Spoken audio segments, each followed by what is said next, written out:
प्यारे बच्चों, आज हम करने वाले हैं हरियाणा से रिलेटिव कुछ ऐतिहासिक घटनाएं जो महत्वपूर्ण है, पॉइंट ऑफ एग्जाम के लिए बहुत महत्वपूर्ण है। प्यारे बच्चों, इससे स्टार्टिंग करते हैं बेटा हम 2500 ईस्वी से लेके 1700 ईस्वी तक।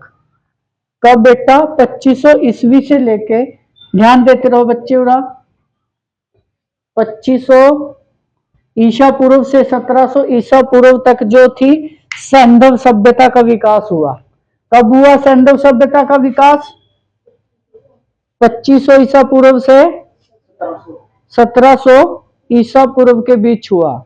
ठीक है बच्चे, वो जो कर रहे हो छोड़ दो, ठीक है ना, इधर ध्यान देना है आपको, ठीक है ना, क्योंकि साथ साथ में आपके याद हो जाएंगे वो। ठीक है बच्चे, अब देखो जो सेकंड है मेरी 1500 ईस्वी से लेके 500 ईसा पूर्व। कब बेटे?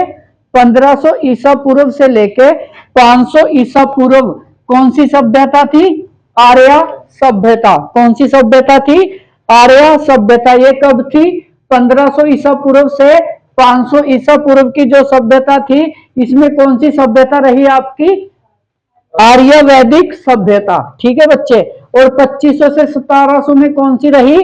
पूर्व सैंधव सभ्यता। ठीक है बच्चे, उसके बाद 900 ईसा पूर्व महाभारत का युद्ध हुआ। कब हुआ था महाभारत का युद्ध? HSC के अनुसार 900 ईसा पूर्व में महाभारत का युद्ध माना जाता है, हुआ था। ठीक है बेटे, उसके बाद 322 से लेकर 232 तक हरियाणा मौर्यों के अधीन था। अब आपसे पूछा जाए कि हरियाणा मौर्यों के अधीन कब से कब तक था, तो क्या कहोगे बच्चे? 322 से लेके 232 तक हरियाणा मौर्यों के अधीन रहा। ठीक है बच्चे, उसके बाद बात करते हैं 580 में बेटा पुष्यभूति नरेश। किसने?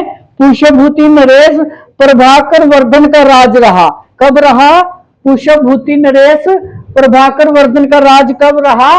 580 में। कब रहा बेटे? 580 में। उसके बाद बात करते हैं 590 ईस्वी में हर्षवर्धन का जन्म हुआ था। तो हर्षवर्धन का जन्म कब हुआ था? 590 ईस्वी में। ठीक है बेटे, उसके बाद करते हैं 605 ईस्वी में किसकी? राज्यवर्धन की मृत्यु हो जाती है। किसकी मृत्यु हो जाती है बच्चे? राज्यवर्धन की मृत्यु कब हुई थी? 605 ईस्वी में। उसके बाद बच्चे 606 ईस्वी में हर्षवर्धन का राज्य अभिषेक होता है। किसका अभिषेक होता है 606 ईस्वी में? हर्षवर्धन का राज्याभिषेक 606 ईस्वी में होता है बच्चे। उसके बाद 634 से 635 में हर्ष का चालुक्य और पुलकेशियन से युद्ध हुआ। किसका युद्ध हुआ था बेटे? 634 से 35 के बीच में हर्ष का किसके साथ?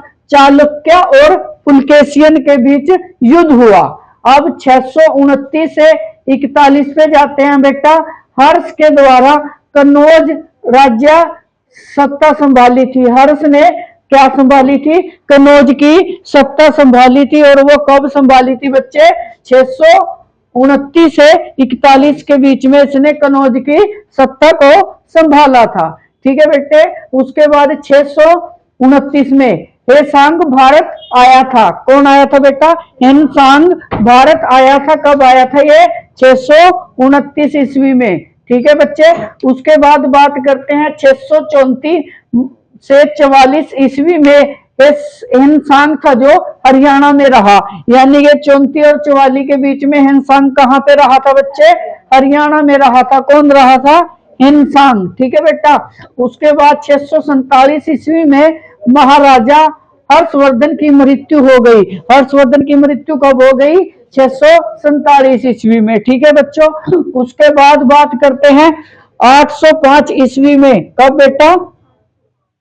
805 ईस्वी में नागभट्ट ने प्रतिहार हरियाणा, मतलब पूरे के पूरे हरियाणा पर 805 ईस्वी में नागभट्ट ने राज कर लिया था, अधिकार कर लिया था पूरा का पूरा। उसके बाद 836 ईस्वी में महिर भोज का शासन शुरू हो जाता है। तो महिर भोज का शासन कब शुरू होता है?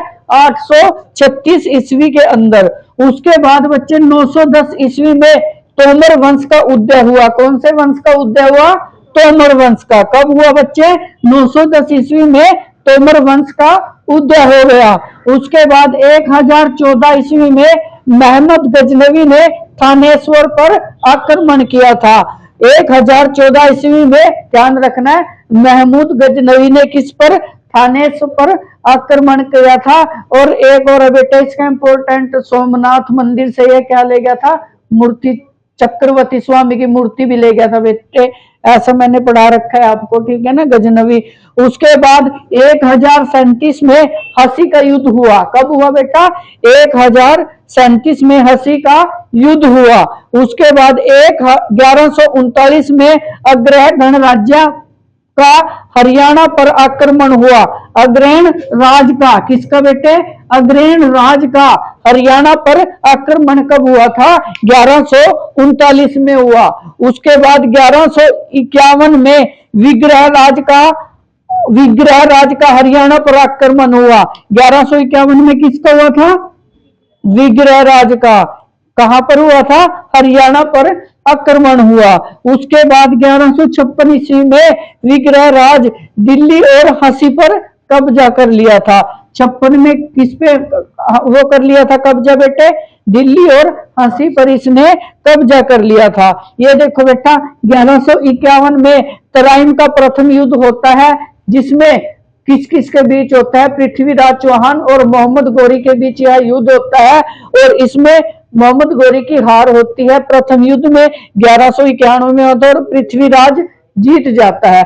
उसके बाद 1192 में, एक साल बाद, फिर गौरी ने आक्रमण किया और इस युद्ध में पृथ्वीराज चौहान हार जाता है और मोहम्मद गौरी जीत जाता है। ठीक है बच्चे। उसके बाद बात करते हैं 1206 में हरियाणा कुतुबुद्दीन के ऐबक के अधीन आ गया था। किसके अधीन आ गया था? 1206 में कुतुबुद्दीन ऐबक के अधीन आ गया था बच्चे। और 1215 ईस्वी में तराइन का तीसरा युद्ध हुआ। तो वो किस किस के बीच हुआ बेटे? इल्तुतमिश और यलदौज के बीच हुआ था। किसके बीच हुआ था? इल्तुतमिश और यलदौज के बीच यह युद्ध लड़ा गया था। उसके बाद बात करते हैं 1240 में रजिया सुल्तान की कैथल में हत्या हो गई थी। कब हुई थी बेटा? 1240 में। और रजिया सुल्तान का मकबरा कहाँ पे है बेटा? ये भी कैथल में है। ठीक है बेटा, समझ आया। और उसके बाद 1266 ईस्वी से 1287 ईस्वी तक हरियाणा बलवन के अधीन रहा। 1266 से लेके 1287 तक हरियाणा किसके अधीन रहा था? बलवन के अधीन रहा था बेटा। और 1290 ईस्वी से जलालुद्दीन खिलजी द्वारा खिलजी वंश की स्थापना की। 1290 में जलालुद्दीन किसके द्वारा? खिलजी के द्वारा खिलजी वंश की स्थापना की गई। और उसके बाद 1296 ईस्वी से लेकर 1316 अलाउद्दीन खिलजी का शासन काल रहा। कब तक रहा बेटा? 1296 से लेके 1316 तक अलाउद्दीन खिलजी का शासन काल रहा। ये थी हरियाणा की ऐतिहासिक महत्वपूर्ण घटनाएं। वीडियो को बार बार देख के याद करना है। Thank you so much dear student.